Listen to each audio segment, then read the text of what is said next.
Good afternoon, Tony Dattino, the founder of the USA Memory Championship, doing my Live with Tony, which I do on Monday, Wednesdays, and Fridays. And I try to do them as early in the day as possible. I initially was doing them late afternoon, but found that my days were just getting away from me, and it would be over, and it'd be 7 o'clock. And so I try to do them now whenever I can get a 15-minute break somewhere during the day. So here's my Live with Tony for today. I've been going through the current issue of, let's see if we get this, Mind, Mood, and Memory. It's put out by Massachusetts General Hospital. This is the April issue. I did a couple of segments on hobbies and what we could do with hobbies. So there was an article on here in this issue on how new and old hobbies can boost your mood, your memory, and your thinking skills. More than just passing time, hobbies can help build stimulate your mind and improve your fitness, your social engagement, and things that relate to your long-term mental health.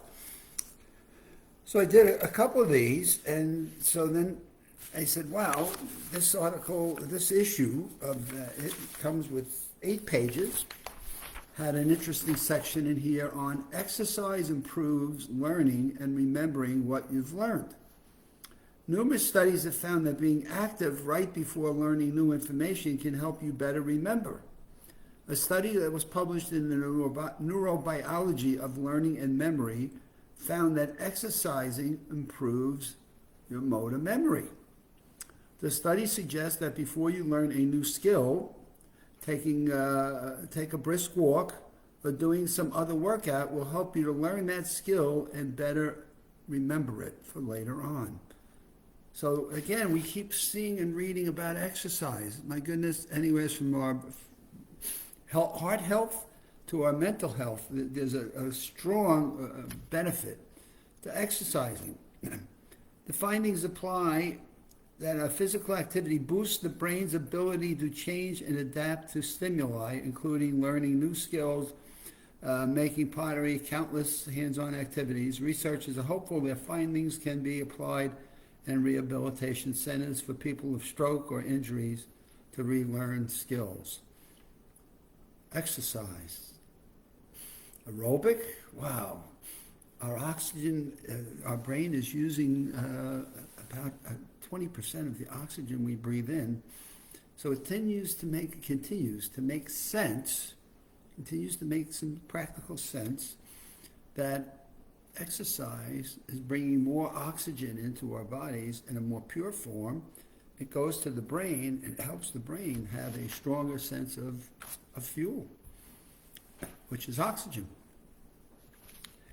And if we just think of exercise as walking, we don't have to be running marathons, just walking 15 minutes, 4 or 5 times a week. I've read the range is 75 minutes to 120 minutes, 15 minutes, 4 times a week, gets you into the game, it gets you into a practice, and you start to build from that and find places you can walk that are enjoyable. Here on where I live, there are ponds, and so you can look for birds flying around the pond, or birds eating and looking to pick up stuff from the ponds. We look at gators once in a while walking there. But making it not just, oh God, I have to exercise and get a ticking mark, but boy, there's a benefit to me going out and doing this exercise that helps my heart, but I also enjoy it. Maybe you meet somebody and you build a social interaction. You see somebody walking. God, here when I run, I see people walking dogs all the time in the morning when I do my running exercise here. And I see dogs at people, and God, stop and talk to people about their dog, and boy, they love telling me about what a great pet they have and what an awesome dog it is and how playful it is and how it helps. So there are a lot of things about exercise. So we talk about hobbies, we talk about exercise. Now we're going to talk about multivitamins. Multivitamins, now this is the key word, may help preserve memory in slow cognitive decline. And they break memory down into several different categories, but the one that I wanted to focus on was episodic memory, which is a function that appears to be benefiting from the brain, from the multivitamins. So episodic memory is memory that involves the recall of personal experiences in context, time, place, emotions. And it showed that with these 5,000 people who participated, while they were taking a daily multivitamin, it showed that it slowed their cognitive decline by an average of 2 years compared with those that were taking the placebo. Now, two things that always come to my mind when I see and hear about these studies. If you're beginning to know what the benefits are of a study, God, I'd not want to be in the placebo group. It's like, God, somebody tell me this sooner than later if I've agreed to be in a study group for memory of any kind, and you put me in the placebo group, but, and I don't know that for starters. I don't know if I'm in the placebo group because they won't tell you. But then when they begin to see what the results of the non-placebo group are, and they see that there's a benefit, then my goodness, why tell me this? Tell me this, as soon as you begin to see the way it's tilting, so I can get the benefits of being in the study and taking, what in this case, multivitamins. They found that the volunteers who participated for 2 to 3 years had a benefit. It helped slow their cognitive decline by an average of 2 years. Researchers want to better understand which vitamins and minerals, so now comes, there's a multivitamin, there's a lot of vitamins in there. Some suggest there could be 20 different micronutrients in a multivitamin, even if there were 10. They want to understand what combination of the nutrients in the multivitamins may be important in preserving the cognitive health.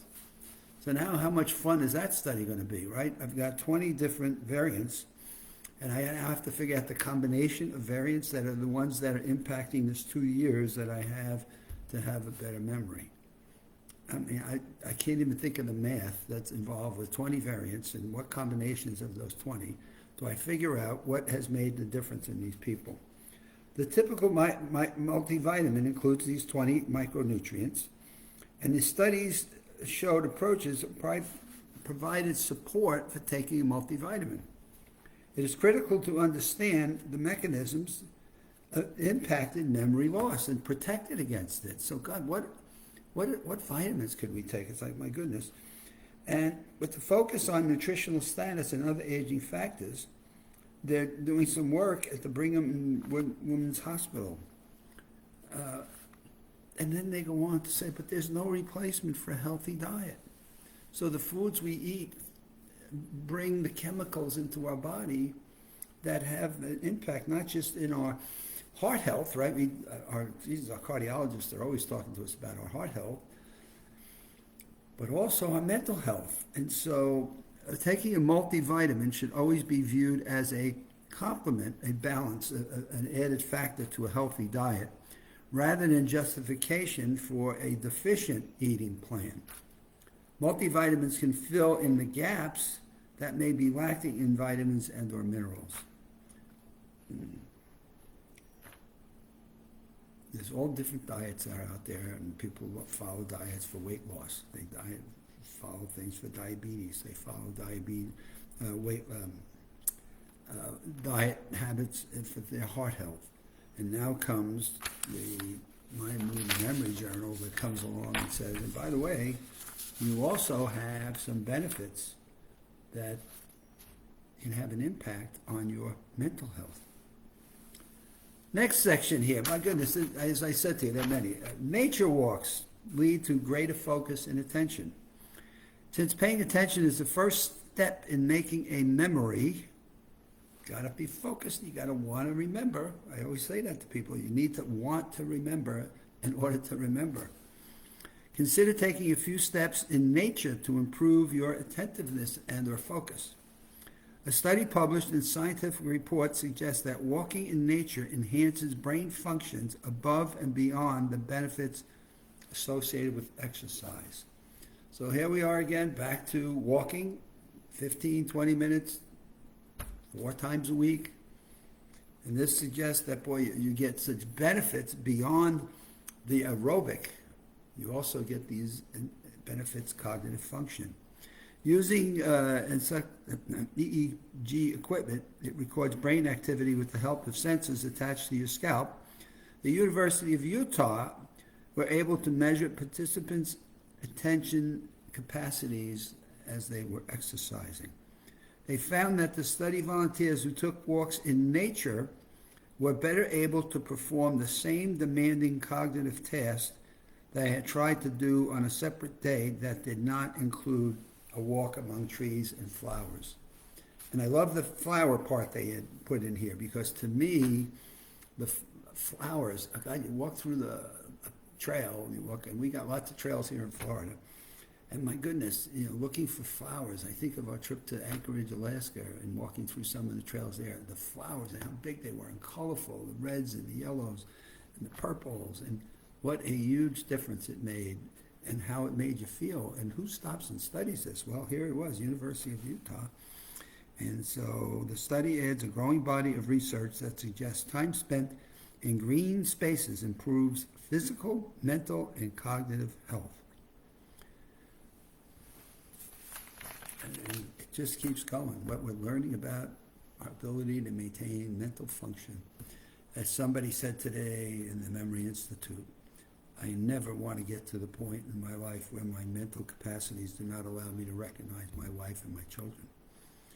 Boy, if that doesn't scare everybody to at least learning, what can we do to improve our memories, and what can we do to improve our mental function and cognitive health? I don't know what does. So with that, we're at the halfway point. I'm back with you here on Friday, and pick up my next Live with Tony lesson. So have a good one, and stop and think about a hobby, your exercise, a multivitamin, and where you're walking. I always love walking on the sand along a lake or along a pond or an ocean. It makes a huge difference. It just changes your whole mental outlook on things. So go find yourself someplace to walk. Give yourself a 15-minute walk through something that you enjoy looking about and enjoying being in that space. We'll see you on Friday. Keep going with your week. Be safe and be smart.